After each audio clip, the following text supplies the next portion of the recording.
Hi everyone, Comic Reviewer here, and this time doing another Halloween review, and this one is on The Devil's Insides.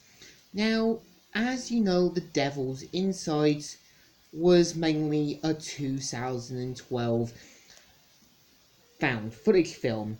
It pretty much feels like it tried to copy the same success, almost the same story, and stealing the same thunder like Paranormal Activity did.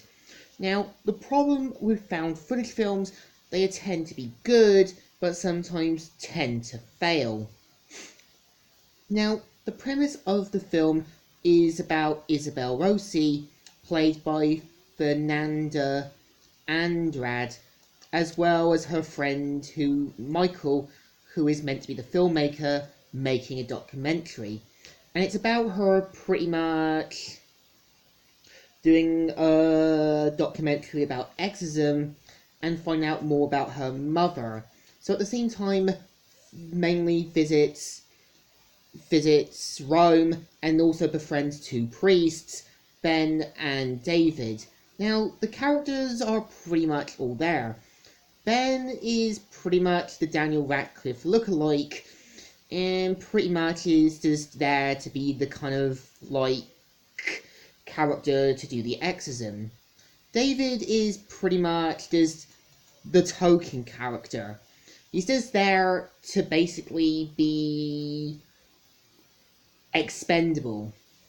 And it kind of shows Ben and David going against the church and performing exorcisms and trying to remove the devils. I feel like if the church is aware, then yeah, they should probably have tried to form their own little union. But I feel that, yeah, I could see what Ben and David were basically doing the wrong things for the right reasons. So at the same time with Isabel, we do see her trying to be there with her mum at the institution, but it's clear that her mum's now become controlled by the devil, a demon or so, and pretty much knows about her terminating her pregnancy. And one of the people that they do try and help, Rosita, played by Bonnie Morgan, also knows her name. I feel that, yeah, you could have easily have had Isabel giving up her child and given the child to an adopted family that could have built up a potential sequel. But it doesn't happen. So at the same time, it just becomes a generic shock value film with no ways of pretty much getting characters to interact. Yeah, you could have easily have had Isabel and Michael talking about the documentary, and Michael pointing out that it was a false errand to mess with stuff they shouldn't have. I feel that David and pretty much Ben are just there to basically mess with things they shouldn't be, and most of the cast in the film are pretty much no-namers. Most of the film's stuff they've been in is less known, or just don't really have a big break in acting.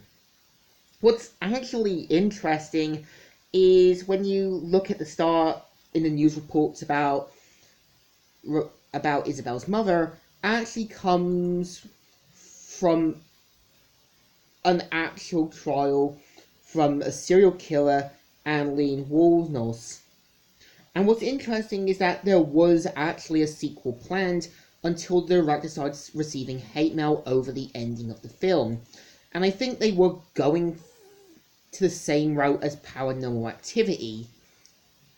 And also there was a website that was meant to try and promote the movie and also have clips set in like Isabel's childhood and that.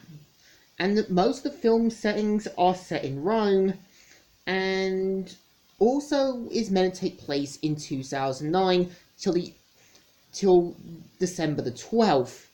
So yeah, I get they were trying to go back to the past with found footage films, and were trying to do something different from Paranormal Activity.